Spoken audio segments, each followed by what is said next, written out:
안녕하세요. 박윤석 선생입니다. 요번 설명회가 이제 대면 설명회가 이제 불가능해서 뭐 약소하지만 이런 식으로 짤막한 영상을 하나 준비를 했습니다. 네, 끝까지 봐주시면 감사하겠습니다. 저는 일단 현재 이투스 인터넷 수능 강의를 진행을 하고 있고 한국사 내신 강의도 이제 곧 런칭을 하게 될 계획입니다. 이데아 학원 등 대치동 주요 학원들 몇 군데 출강을 하고 있고요. 보시다시피 이제 교사 자격증, 역사와 통합사회 자격증 둘 다 가지고 있습니다. 일단 통합사회라는 과목이 아무래도 좀 생소하실 수밖에 없다 보니까 그 과목에 대해서 먼저 말씀을 드려볼게요. 먼저 이제 과감히 말씀을 드리고 싶은 게 주요 과목이라고 감히 말씀을 드려요. 설명해제로 같이 보시면 아시겠지만 국영수 과목의 이수 단위가 8단위거든요. 8단위라는 말은 뭐 아시는 어머님들은 다 아시겠지만 1, 2학기 합쳐가지고 1학기에 일주일에 4시간씩 2학기에도 일주일에 4시간씩 합쳐가지고 요걸 8단위라고 부르거든요. 통합사회도 원칙적으로는 이제 8단위예요. 원칙적으로 8단위인데 그 학교장 재량에 맞춰가지고 뭐 6단위로 진행을 하는 학교도 있긴 합니다. 여기에 한국사는 거의 고정적으로 6단위예요. 그러다 보니까 통합사회와 한국사를 합치게 되면 최소 12단위에서 14단위 정도까지 올라갈 수가 있는 부분이거든요. 이 말은 다시 얘기했을 때 통합사회와 한국사를 합치게 될 경우 내신 반영 비율은 국영수를 능가하고 통합사회 단일 과목이라고 하더라도 절대 무시할 수는 없는 그 영향력이 되겠죠. 그러다 보니까 자연스럽게 이번 내신 관리는 당연히 필수가 되는 거고, 물론 이제 정부 발표가 작년부터 이제 어떻게 나오고 있냐면 정시 반영 비율을 50%까지 올릴 예정이라고 하고 있죠. 하지만 여전히 반대로 얘기해보자면 수시 반영 비율이 계속해서 50%예요. 제가 여기다가는 강남학군이라고 적어놓긴 했지만 상산고는 강남학군 이상의 파괴력을 가지고 있는 학교잖아요. 그러다 보니까 학교의 그 네임밸류, 그 급으로 놓고 보자면 정시보다는 여전히 수시로 가는 게 더 유리한 학교가 상산고라고 보시면 되는 부분이죠. 이름 그대로 통합사회라고 이제 제가 말씀을 드리는 건데 일반사회 과목, 윤리 과목, 지리 과목, 역사 과목 크게 이제 2학년, 3학년 때 공부하게 될 심화 과목이 과목군이 이렇게 4개가 있어요. 일반사회 같은 경우에는 사회문화, 정치화법, 경제 등 3과목, 윤리군에서는 생활윤리와 윤리와 사상 등 2과목, 지리군에서는 한국지리, 세계지리, 역사군에서는 동아시아사, 세계사 등 총 9과목이 있는데 이 9개 심화선택 과목이 통합사회라는 1학년에서 공부하는 단원에 매우 골고루 반영이 되어 있고요. 그러다 보니까 뭐 한쪽 영역, 제가 아까 교사 자격증이 2개가 있다고 말씀드렸었잖아요. 뭐 일반사회 교사 자격증만 있으신 분, 뭐 지리교사 자격증만 있으신 분, 뭐 역사교사 자격증만 있으신 분, 이런 분들의 수업도 물론 퀄리티가 좋을 수 있죠. 당연히 좋겠죠. 하지만 저 같은 경우에는 보다 더 특화된 강사라고 감히 말씀을 드리고 있는 부분이죠. 그리고 네 번째로 보시면 이제 뭐 당연한 얘기긴 한데 문이과 구별은 없어요. 1학년이다 보니까 당연히 문이과 구별은 없는 거고 현행 수능 체계에서 뭐 탐구 과목 같은 경우에도 이제 뭐 사회탐구건, 과학탐구건, 문이과 통합 시대예요. 그러다 보니까 학생들마다 문과 성향을 가진 친구건, 이과 성향을 가진 친구건 고1 통합 사회는 피해갈 수 없는 과목이라는 말씀을 드리고 있는 거죠. 근데 또 보면 사회 과목이라 그래가지고 문과 성향 친구라고 해서 딱히 유리하지도 않고요. 마찬가지로 이과 성향을 가진 친구라고 해서 딱히 불리하지도 않아요. 상산고 같은 경우에는 이과 학생들이 압도적으로 비율이 많은 걸로 제가 확인하긴 했는데 어차피 뭐 이제 문이과 통합 시대의 인기도 한데다가 이과 성향을 가진 친구들이라고 해서 뭐 사회 과목 그냥 외우면 되지 이런 식으로 쉽게 생각하는 것도 당연히 오산이기도 하지만 그렇다고 해서 너무 겁먹을 필요도 없는 과목이기도 합니다. 트렌드라고 제가 말씀을 드리는 부분인데 상산고가 딱 그래요. 수능형 문제가 내신에서 출제가 돼요. 여기서 말씀드리는 수능형 문제라고 하는 건 단순히 그 문제 주고 답 고르고 이런 게 아니라 제시문 분석을 무조건 시켜요. 제시문 분석을 무조건 시키는 건데 제시문이 그 줄글로 나오는 경우도 당연히 있고 뭐 지도나 그래프 뭐 이런 형태로 나오는 경우도 당연히 있거든요. 이런 부분들에 대해서 확실한 분석이 들어가야지만 정답을 고를 수가 있는 문항이 딱 상산고 문항이라고 보시면 돼요. 거의 전 문항이 그렇게 구성이 되어 있습니다. 당연한 얘기긴 하지만 학교 선생님들이 부교재를 굉장히 많이 사용하시거든요. 상산고 특징이 또 잘하는 친구들만 이제 모아놓은 학교다 보니까 이 잘하는 친구들을 어떻게든 그 서열을 만들기 위해서 학교 선생님들 부교재가 난이도가 좀 높은 편이거든요. 이 부교재 분석을 확실히 해야지만 우리가 중간기말 1, 2학기 때 확실한 1등급을 받을 수가 있는 부분이 되겠습니다. 그럼 통합사회 과목의 단원 소개 잠깐만 해볼게요. 총 9개의 단원으로 구성이 되어 있는데 영역을 크게 3개로 나눠요. 삶의 이해와 환경, 인간과 공동체, 사회변화와 공존이라고 해서 총 크게 3개의 큰 카테고리로 나누긴 하는데 그 대단원 1단원 같은 경우에는 통합주제. 통합주제라고 하는 말은 사회를 바라보는 4가지 관점, 시간적 관점, 공간적 관점, 사회적 관점, 윤리적 관점, 그리고 이걸 통합해서 바라보는 5번째 가장 중요한 통합적 관점. 4개를 바탕으로 통합적 관점에 대한 거에 대한 여러 가지 주제가 들어가는 게 1단원이라고 보시면 되고 2단원은 지리단원이라고 보시면 돼요. 지리 중에서도 조금 세계지리에 좀 이제 매칭이 많이 되는 과목이 지리단원이고 중간에 윤리 내용도 들어가기도 합니다. 3단원 이제 생활공간과 사회라고 해서 요거는 한국지리에 등장하게 되는 뭐 도시화라든지 뭐 아니면은 산업화 이런 주제가 중심인 게 3단원이 되겠습니다. 그리고 4단원은 인권보장보안법 일반사회 파트 중에서도 정치화법에 해당하는 파트라고 보시면 되고요. 여러가지 기본권 혹은 기본권의 발달 과정 그리고 뭐 헌법재판소의 역할 이런 것들이 들어가게 될 거예요. 그리고 5단원이 이제 학생들이 가장 어려워하는 일반사회 파트 중에서도 경제 파트라고 보시면 되고요. 경제 사상의 발달 과정부터 시작을 해서 비교우위, 절대우위 이런 식으로 해서 학생들이 가장 어려워하는 주제가 5단원 일반사회 중에서도 경제단원이라고 보시면 돼요. 그리고 6단원이 윤리단원 중에서도 이제 가장 어려운 단원으로 볼 수 있는 그 정의란 무엇인가. 어머님들 책 읽어 들어보셨을 수도 있긴 하겠지만 그 정의의 주제, 분배의 기준 이런 걸 공부하는 게 6단원 되겠습니다. 7단원은 이제 역시 마찬가지로 일반사회 파트 중에서도 여기 주제가 그 사회문화 파트에 좀 해당하는 부분이라고 보시면 되고요.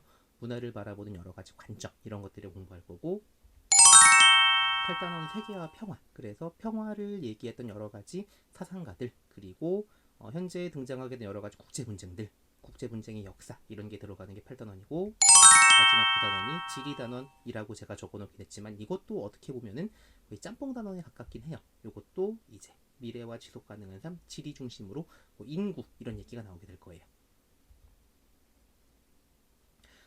상산고 1 통합사회 내신 분석이라고 제가 큰 테마 2번을 잡아보긴 했는데 작년도 중간고사 기준으로 먼저 분석을 해봤습니다.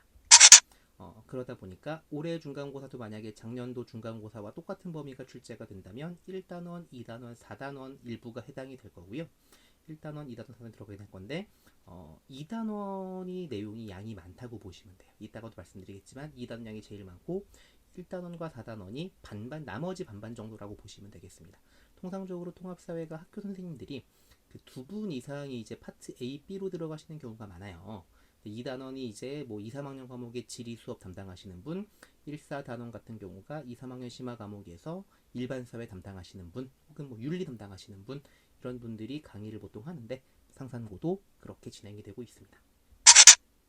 문항 구성 보시면은 객관식이 60점이고 서술형이 40점으로 이제 구성이 되어 있는데 객관식은 총 24개 문항에 배점 방식 보시면 아시겠지만 2.1점부터 3.1점까지 좀 다양했고요. 서술형 같은 경우에는 배점 방식이 4문항인데 10점 4문항이라고 나와 있지만 다 부분 점수가 있는 제시문 그 문항들이었다고 생각하시면 될 것 같아요. 단원별 분석을 보시면 객관식 같은 경우에는 1단원 6개, 2단원 12개, 4단원 6개 등 그러니까 1사가 아마 파트 하나였을 거고 2단원이 나머지 파트 B였을 거라고 보시면 돼요. 그래서 골고루 나름대로 분포가 되고 있습니다. 그래서 1단원 아까도 말씀드렸던 대로 기초 단원에 해당하는 부분이기도 하고 사회를 바라보는 관점, 행복의 기준 특히 행복의 기준 같은 경우에는 사상가들을 물어보게 될 거예요. 뭐 소크라테스가 됐다든지 아니면 동양의 사상가들이 됐다든지 이런 식으로 사상가들이 등장하게 될 거고요. 2단원 같은 경우에는 세계지리, 기후 지형과 관련해서 일단 단편적인 내용을 물어보는 것도 물론 있어요. 그리고 환경 문제도 당연히 등장하긴 하는데 이게 이제 가장 어렵습니다. 학생들이 이제 그 수능 수준의 그 그래프 지도 분석을 할 줄 모르는 경우가 많기 때문에 여기 주제에서 분명 고난이도 문제가 출제가 될 겁니다. 그리고 4단원은 일부만 들어갈 거예요. 뭐 전체 범위가 다 들어가는 건 아니고 일부만 들어가긴 할 건데 그나마 쉬운 주제가 이제 중간고사 범위에 해당이 됩니다. 어려운 부분은 기말고사 때 들어갈 거긴 한데 문제는 기말고사 때가 5단원 경제와 이제 맞물려 있기 때문에 기말고사가 굉장히 쉽지 않을 수도 있어요. 인권 발달 단계가 굉장히 어렵진 않지만 그나마 여기 4단원에서는 그나마 어려운 문항이 여기서 나왔습니다. 서술형 같은 경우에는 아까 잠깐 말씀드리긴 했지만 사상가 문항이 분명 등장하게 돼요. 이 사상가 비교 문항이 총 3문항으로 나누어서 이제 하나짜리 크게 난 문항인데 이게 이제 3개로 쪼개서 나누어 출제가 되었고요. 2단원에선 2개가 출제가 되었는데 뭐 지도에서 표시한 부분의 자연환경을 서술하시오. 그러니까 지도를 보고 이제 자연환경 기후를 정확히 파악을 해야 되는 거죠. 그리고 그 다음 문제가 이게 이제 좀 귀찮은 문제였는데 답안을 되게 여러 개 적어야 되는 단답형 문항이었다고 보시면 돼요. 이따가 확인시켜 드리겠습니다. 그리고 4단원에서는 기본권 주제 상대적으로는 크게 어렵지는 않았습니다. 예시문항 이제 작년도 중간고사 예시문항이고 2번 문항이었는데요. 특징을 먼저 보셔야 돼요. 유형을 보시는 게 더 중요하죠. 내용보다는 두 지역을 비교시키는 문항이죠. 두 지역을 비교시키는 문항인데 보시면 아시겠지만 답을 하나 고르는 것도 아니고 2개 고르는 것도 아니고 3개를 골라야 돼요. 5개 중에서 3개를 골라야 되는 문항. 거의 상산고의 문항 스타일 객관식은 다 2개 혹은 3개 고르는 게 일반적인 문항이구나 이렇게 보시면 되는 거죠. 그래서 가번의 그래프를 보고 여기가 이제 남반구냐 북반구냐, 두 번째는 고위도냐 중위도냐 저위도냐 이런 걸 이제 가나 그래프를 통해 확인한 다음에 정답을 골라봐라 이런 문항이 등장하게 되는 거죠. 자, 그 다음에 14번 문항인데요. 1단원에 해당하는 부분이긴 한데 사상가 문항이 나왔어요. 사상가 문항이 나왔는데 요것도 이제 옳은 걸 하나만 고르는 게 아니고 2개 고르는 거였습니다. 그래서 제시문에 있는 그 사상가가 누군지 확인을 먼저 하고 요 인물은 뭐 덕과 일치하는 이런 내용이 등장했으니까 아리스토텔레스를 얘기하는 부분이고 일 같은 경우에는 자연적 본성은 우주, 그러니까 자연에 따라 사는 것, 뭐 무의지한 이런 식으로 얘기하는 도가적 사상 이런 식으로 해서 사상가들, 동양 사상, 서양 사상 이렇게 사상가들을 분석을 해서 선지들에서 답을 2개 찾아내는 게 이런 문항이었습니다. 그리고 여기 정치화법 부분에서 이제 제가 그나마 어렵다고 생각하는 문항이 이런 거거든요. 기역, 니은, 디귿 각각 인권 발달 단계예요. 영국의 명예혁명, 뭐 독일의 바이마르헌법, 그리고 영국에서 벌어졌던 차티스트 운동, 이게 다 인권 발달의 과정에 등장하는 여러 가지 그 기본권을 획득하기 위한 운동들이었는데 이게 보나마나 뭐가 나올 거냐면 4번 선지 순서 물어봐요. 우리 친구들도 굉장히 싫어하는 이 순서 찾는 거잖아요. 이런 것들도 미리미리 다 공부를 해서 대비를 해야지만 안정적으로 정답을 고를 수가 있던 거였습니다. 그리고 서술형 같은 경우에는 이게 이제 이런 유형 정도를 보여드리고 싶었어요. 일반적인 유형이긴 한데 사막화의 원인이 무엇인지 뭐 2개 서술하시오. 산성비의 영향이 무엇인지 2개 서술하시오. 지구온난화 국제협약이 뭐가 있는지 뭐 서술하시오. 이런 식으로 막. 그래서 그 서술형 같은 경우에도 제시문에서 이제 하나를 물어보는 게 아니라 굉장히 여러 가지 문항을 물어봐서 이런 식으로 해가지고 완벽하게 공부를 하지 않으면 정답을 고르지 못하게 만드는 그런 유형이 딱 상산고 유형이라고 보시면 되겠습니다. 2가지씩 서술하시오죠. 그래서 이런 식으로 분석을 제가 미리 다 해놨고요. 그 다음에 이제 가장 중요한 수업 일정을 말씀드려야 되겠죠.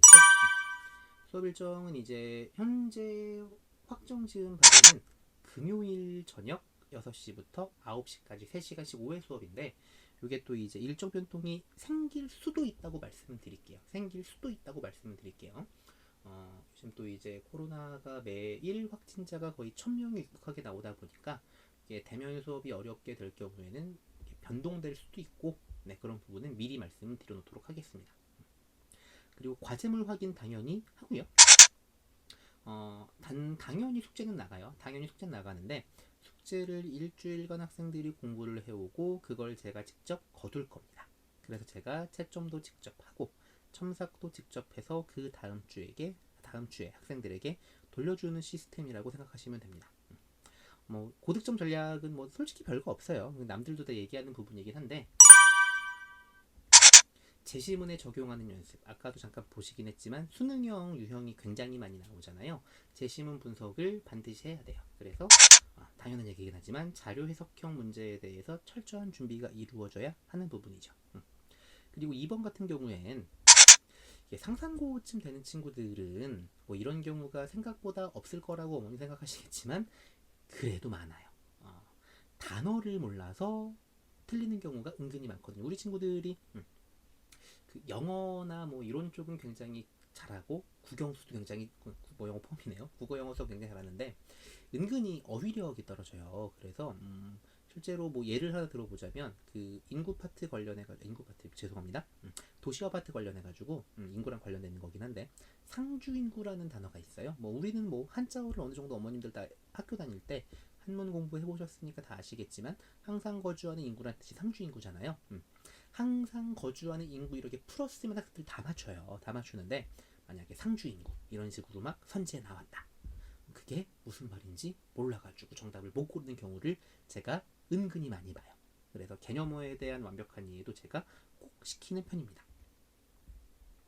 그리고 당연한 얘기긴 하지만 계속해서 우리가 비교 유형 문항을 위주로 제가 말씀드렸는데 거의 다 비교 문항이라고 보시면 돼요. 여러 주제를 매번 비교 적용해보는 연습을 해야 하고요. 뻔한 말입니다. 기본 문제는 당연히 다 맞춰야 되는 거고 거기에 심화 문제까지 맞춰야 되는데 상상고 스타일 아시겠지만 이제 보셔서 아시겠지만 정답을 선지에서 하나만 고르는 게 아니라 여러 가지 고르게 만드는 뭐 이런 문항들의 연습을 굉장히 많이 해봐야 되겠죠. 그리고 저는 학생들이 믿지 않습니다. 복습은 학생들에게 맡기면 안 돼요. 시켜야 돼요. 무조건 시켜야 되고요. 매주 그주구주 수업하는 내용에 대해서 주제별 과제, 직접 채점 및 첨삭 이걸 통해서 완벽한 실력을 만들어 놓도록 노력하겠습니다. 접니다. 저고요. 제 수업의 그 슬로건이에요. 수업은 재미있게, 결과는 감동 있게. 재미와 감동의 통합사회 그리고 한국사 박윤석 선생이었습니다. 감사합니다.